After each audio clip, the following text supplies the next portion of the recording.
Hi, welcome to another video from TOGAtech. My name's Dave.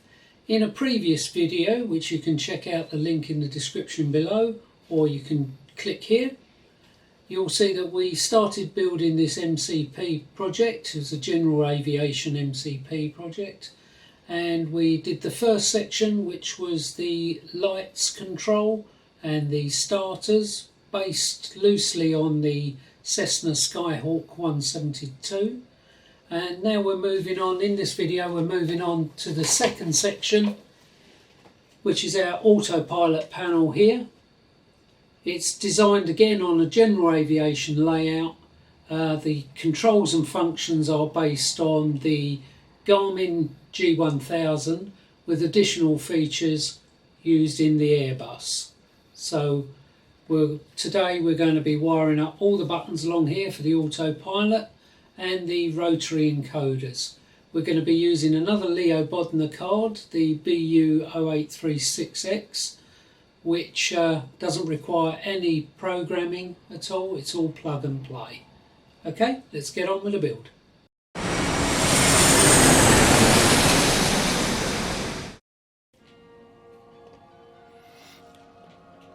Right, so in part one we built the button box, general aviation button box, which is based loosely on the Cessna 172 Skyhawk. In part two here we're concentrating on the center panel, which is our autopilot panel, which has got all our autopilot functions on here: heading, hold, altitude, nav, flight level change, vertical speed, the up and down. This is based roughly on the Garmin G1000. Even though it doesn't look anything like it, all the functions on there are from the G1000, with some additional like the N1 thrust on here, auto throttle.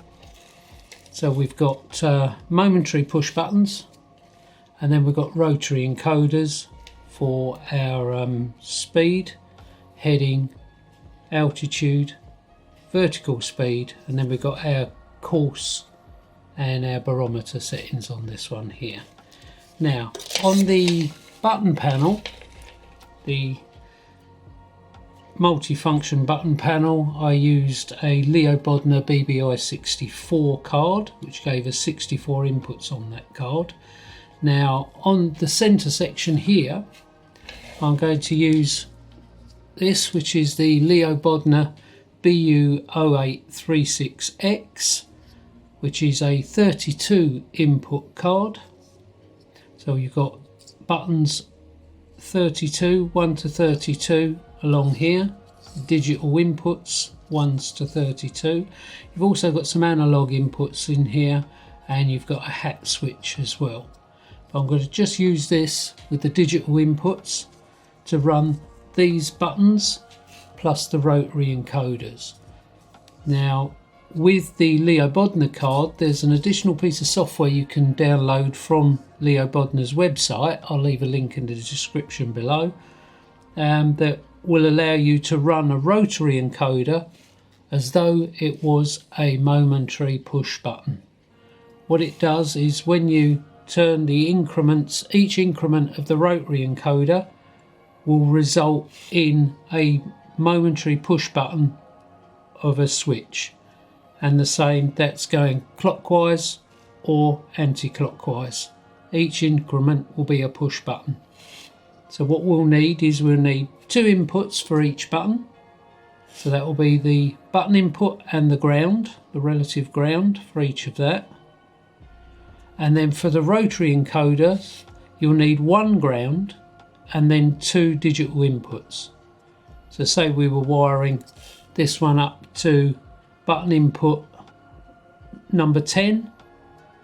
So we'll have a ground, and for instance left increment will be button 10, right increment will be button 11. And I'll go through that in more detail as we go through the video. But that's how we're going to do this. For this is a plug and play system. Don't need any additional software apart from the rotary encoder software for Leobodner. You don't need to do any programming at all with that. The drawback with this is the LEDs on this panel will not function, but that will be in part 3. In part 3 I'll show you how to get these LEDs functioning with Microsoft Flight Sim 2020 using an Arduino card, which will be the Arduino Mega. That will be in part 3. So for this video, part 2, we're going to wire these buttons up and the rotary encoders.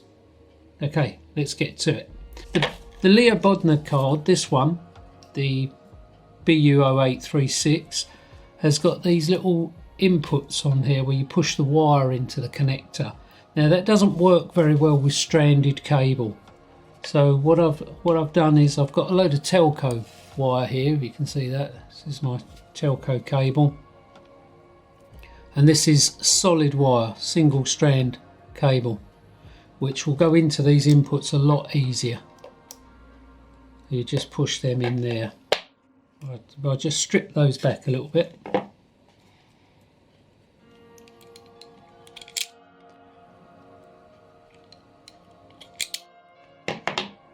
So I'll just strip them back.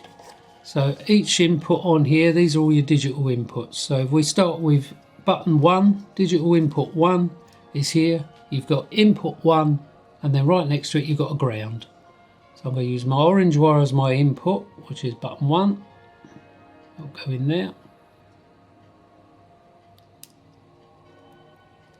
I've used these so many times they're getting a bit clogged up. Right, that's in there, and then the other side will go in the ground next to it. So just push those pins in, and that should slide into the ground like that. Just give them a little tug, make sure they're in. That one's come out, so make sure that's pushed all the way in. Give it a little tug, right there, that's tight. And that's one. Now, so there are 1, 2, 3, 4, 5, 6, 7, 8, 9, 10, 11, 12, 13, 14, 15 buttons, and 1, 2, 3, 4, 5 rotary encoders. Each rotary encoder needs 2 inputs. So that's 15 buttons and 10 inputs. So we need 25 inputs on this card. Now luckily the Leobodner card has 32 inputs. So what we need to do is we need to do 25 of these cables into these inputs here. So I've shown you the first one. I'm going to work my way through and do all 25, and I'll come back to you.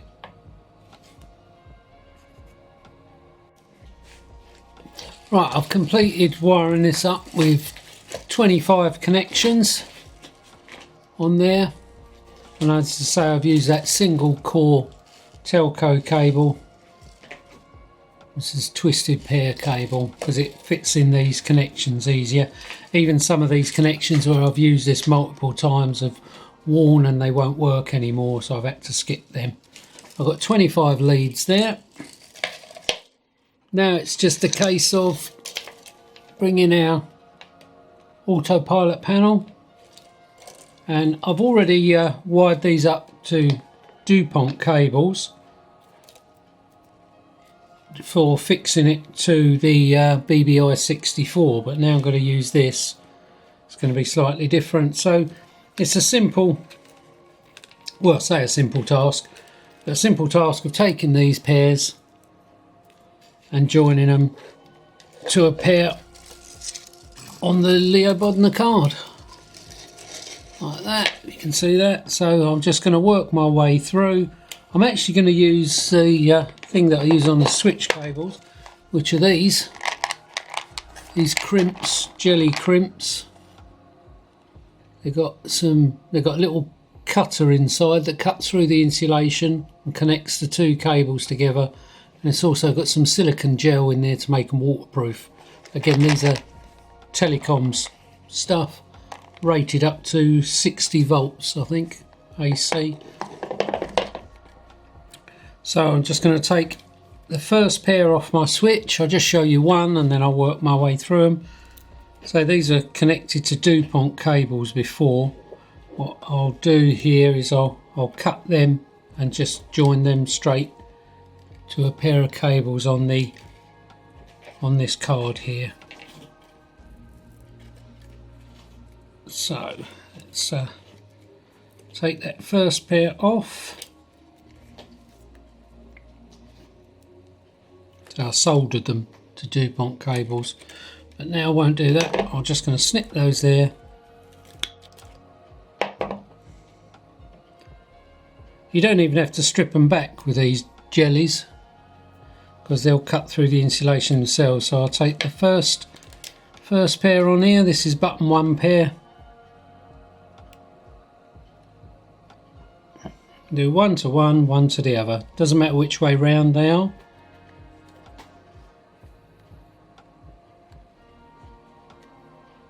Just push those on there. Make sure it goes all the way through. And then with a pair of pliers or crimps, just crimp the jelly together.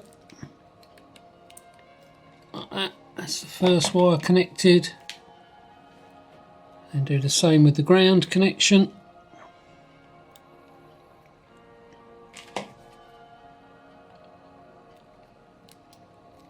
Okay, that's the first one done. Now I'm just going to work my way through all the buttons. I'm just going to do the momentary buttons first, and then I'll come back to you and show you how to do the encoders. But I'm just going to work my way through the buttons here. Same thing, very straightforward. In fact, with these I can uncrimp the jellies that are already on there. Give them a little squeeze and they'll pop out. There we go. Pull them off. This silicone gets a little bit messy, so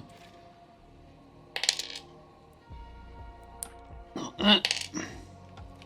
Get rid of the DuPont cable, and then go to our next pair, which is that one there.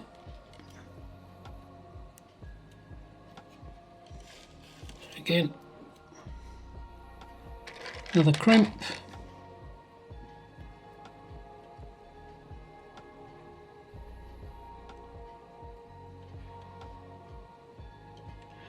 Push that on there. Make sure they're pushed to the top of the crimp. And then give it a little squeeze. Next one there.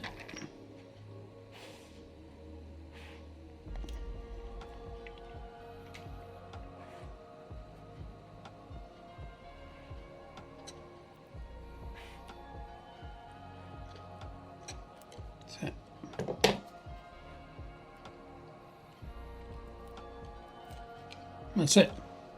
Okay, I'm going to work my way through the 15 buttons and then I'll come on to the rotary encoders and show you how to do that. Okay, I've now wired all the 15 momentary push button switches up to the Leobodner card. See there, that's all connected, and I've now got 10 more inputs here.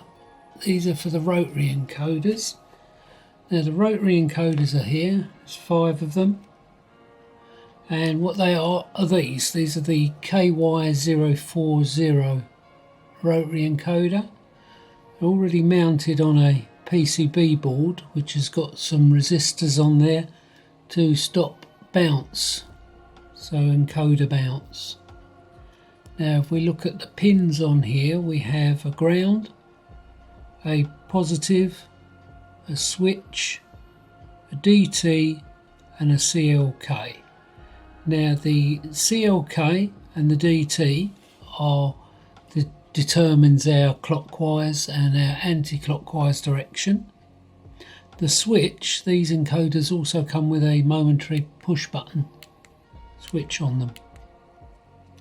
And then you've got your positive and your ground.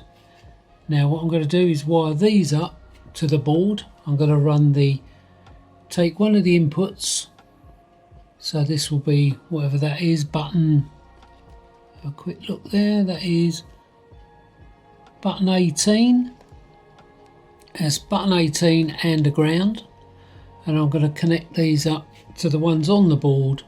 So we'll have button 18 will go to the CLK, and that will go to ground, and then button 19 off the board goes to the DT and the ground. So for each one of these encoders you'll be using 2 inputs on the Leobodner card, and you'll actually be using a third if you're going to use the push button switch, but at the moment I'll leave the switch off. So it's the CLK will go to 1 button input, the DT will go to another button input, and the switch will go to a 3rd button input on the Leobodner card. Now you've got to do that with every one of these rotary encoders, and there's 5 of them. So I'm going to start with the first one, show you the first one, and then I'll continue off camera. Okay, so we just need to know what pins are what. So if I spin this over, the clock and the DT become these 2 pins on the end here. So on this one, the CLK and the DT are the green and the brown. So these have to go to 2 separate inputs on my Leobodner card. So if we take button 18, which is my next one there, and attach that to the green, we just snip the end off of that.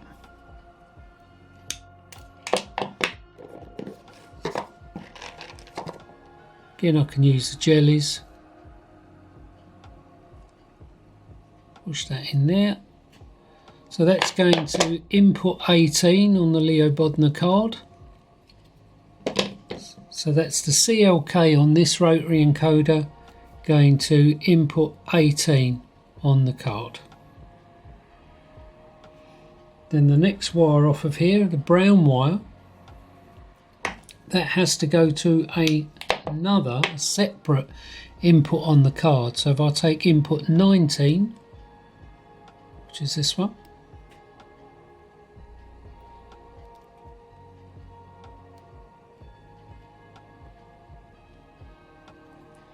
that's input 19 on the card. I'd make a note of all of these, because when you come to do the Leobodner software you need to know which pins you've attached them to.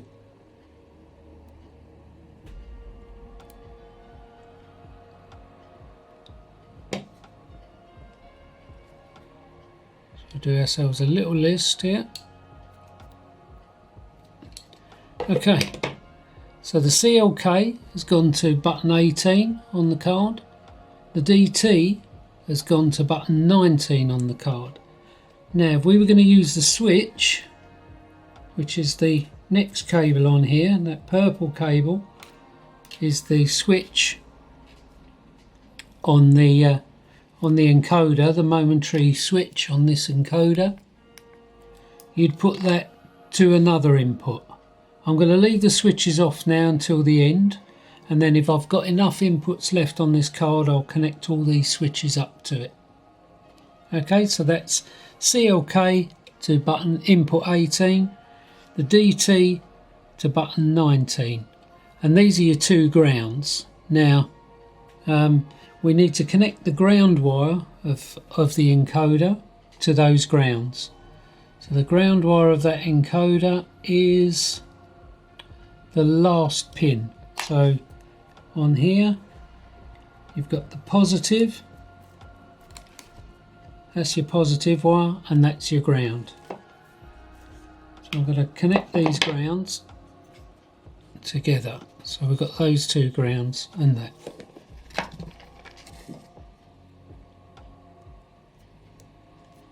So that's the 2 grounds off the card, which are linked anyway, they're all connected through the strip. So you don't need to connect them all up. They're linked through the card itself. So that's the grounds and the ground wire off of the encoder. Push that in there, crimp them together.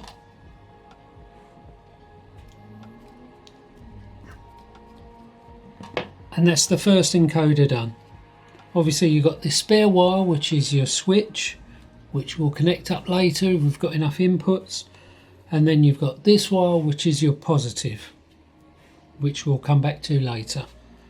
But if we work our way through, all 5 encoders now doing the same thing.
Now, just looking to see how many spare inputs I've got, because I've got, where are we? 1, 2, 3, I've got 4.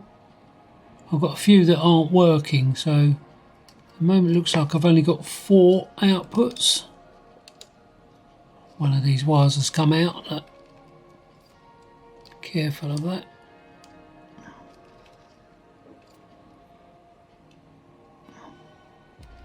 I've got 5 rotary encoders with switches on them.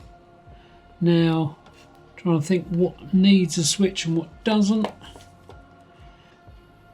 As far as I can see, the only one that probably needs a switch is the course and barometer one. So I won't put them in at the moment, I'll do them last. What I will do is make sure that connection goes in properly, because that's come out. And next part is I'll get this wired up to the PC and show you it functioning, and where you download the software from Leobodner. Back with you soon. Okay, so now we've completed the wiring on our Leobodner card, and this is all it in the housing here.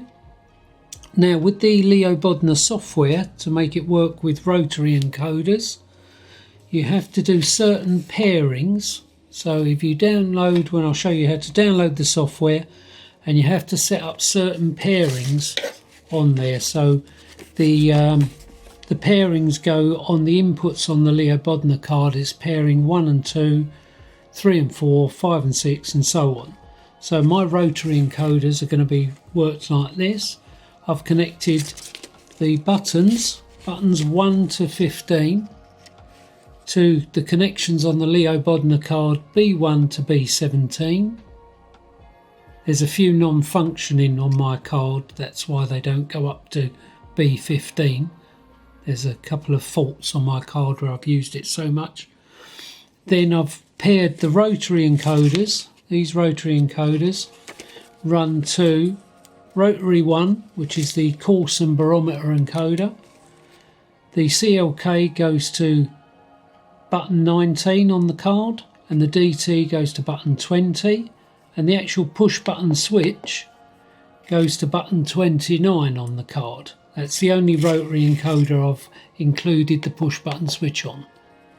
Then rotary encoder 2, which is the vertical speed. CLK goes to button 21 on the card, and the DT goes to button 22. Rotary encoder number 3, which is the altimeter. The CLK goes to button 23 on the card, and the DT goes to button 24. Rotary encoder 4, which is this one, the heading. That goes CLK to B25 on the card, and the DT to B26 on the card. And the rotary encoder 5, which is the IAS, the speed indicated airspeed, that goes to CLK goes to B27 and the DT to B28. Now you must make a note of these because you need to identify them when you're using the Leobodner encoder software. So that's the reason why I've listed those down. So the first thing to do is open up your web browser, type in Leobodner Electronics, and here you are, there's their website. And if you go to Universal Serial Bus, then you get a list of all their serial buses. You've got the one we're using here, which is the BU0836X, but they also have the BBI64 on here. Go to Product Downloads, and you'll see here Rotary Encoders. Click on that. It's a very short file. What I believe this file does is when you execute it and adjust the inputs, it will actually update the firmware on the card. So here we are, this is the bit of software running, and you can see it lists inputs in 1 to 2, 3 to 4 and so on. Now the inputs we're interested in is 19 and 20, 21 and 22, 23 and 24, etc. So there are 5 rotary encoders. Now if you plug your USB device in, it will come up here. I've got 2 plugged in, so let's select the correct one. And if you can see under inputs 19 and 20, it says 1 to 1. Now normally they say off, but if you select the down arrow you can select it to 1 to 1. What this means is it gives you, for every increment you turn either clockwise or anti-clockwise, it gives you a 1 button press. Now you set that for all the 5 rotary encoders. Also down the bottom, on the bottom left, you see pulse width. For the KY040s, the pulse width modulation is 80 milliseconds. So set that to 80 milliseconds. Close this piece of software, that will update the firmware on the card. And then we can go straight into Microsoft Flight Sim 2020 and test it out.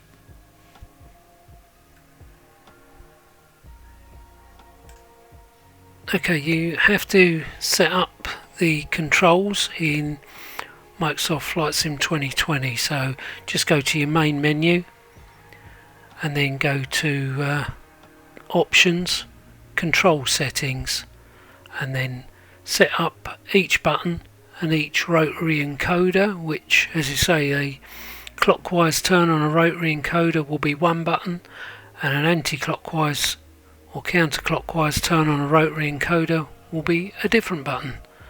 So as you can see here, we're going to Options, find our Leobodner card, select All for all controls, just deleting a couple of previous ones.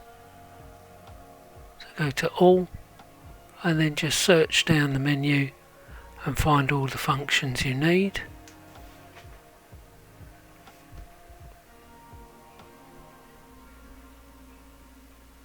So if you pre-program all the buttons, some of them aren't available in the general controls for Flight Sim 2020, but if you watch my video, part 3 of the video, you'll see we'll be using Mobiflight, which uses the SDK and event commands, which allows you a lot more access to a lot of the controls that aren't available in this menu.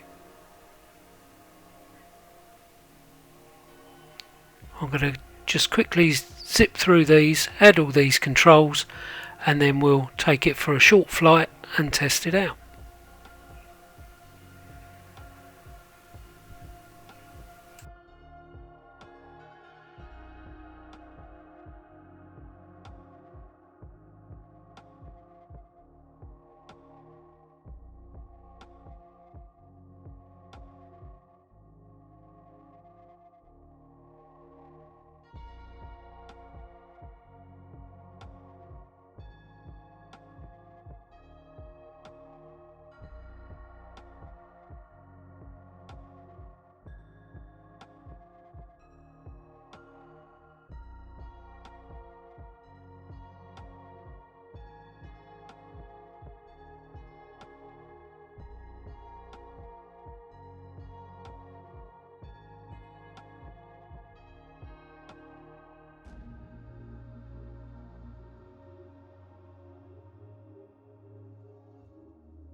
Tower Toga 426, 426 ready for north departure at runway 8 right. Toga 426, 426 cleared for takeoff runway 8 right north departure approved. Cleared for takeoff runway 8 right Toga 426, 426.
BU0836 cleared for takeoff runway 8 right.